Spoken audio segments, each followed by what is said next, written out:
Bonjour à tous.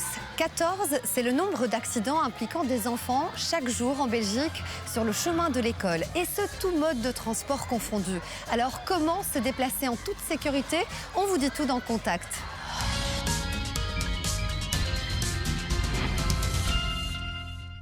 En Wallonie, plus d'un tiers des accidents corporels qui se produisent en semaine ont lieu aux heures d'entrée et de sortie d'école. Nous sommes justement à Liège, à l'école libre de Robermont, et nous allons rencontrer Claire qui donne une formation sur la sécurité routière.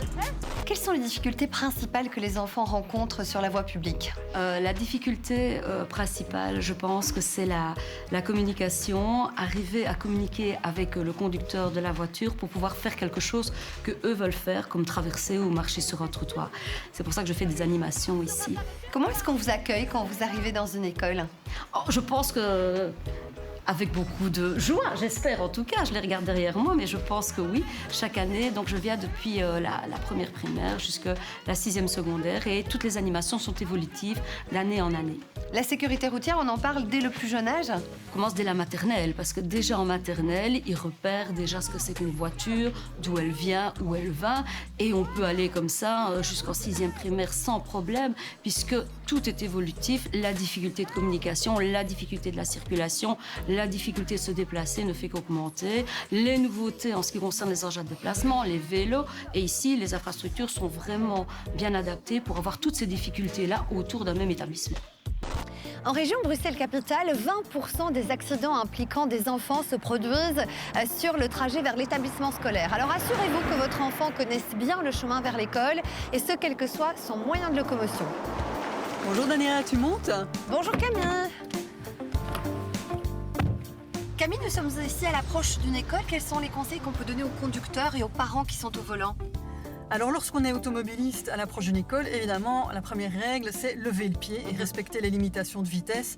En général, on est dans des zones où on circule maximum à 30 km/h. Il faut aussi redoubler de prudence pour pouvoir anticiper le comportement des enfants. Par exemple, un enfant qui va traverser inopinément, même en dehors du passage piéton. Si on est parent et qu'on souhaite déposer son enfant, en priorité, on essaye d'utiliser le système de Kiss and Ride, si l'école en a mis un en place.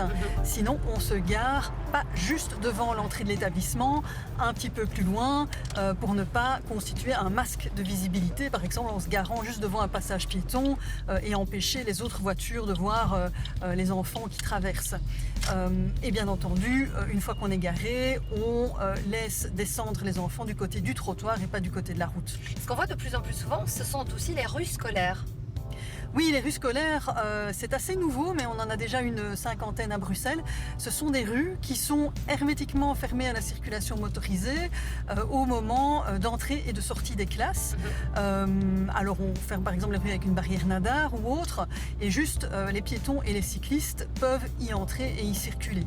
Et pourquoi on fait ce genre de choses? Entre autres pour éviter l'effet pervers des systèmes GPS qui renvoient le trafic de transit dans des petits quartiers, dans des rues avec des écoles et parfois des gros véhicules qui n'ont rien à y faire pour la sécurité des élèves et des professeurs.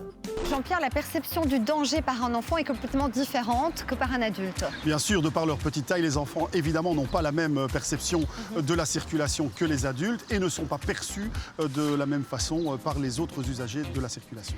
Quels sont les conseils qu'on peut donner aux parents? Les conseils qu'on peut donner aux parents, c'est de les accompagner les premiers temps évidemment sur le trajet domicile-école et de leur proposer d'expliquer aux enfants où se trouvent les dangers. Sur le trottoir, évidemment, les sorties de garage. Une voiture qui sort d'un garage en marche arrière ne voit pas un enfant qui fait moins d'1,20 m. Il faut absolument leur montrer. Et puis, après cela, les faire traverser aux endroits adéquats, passage pour piétons, en allant chercher le regard du conducteur pour pouvoir communiquer avec lui.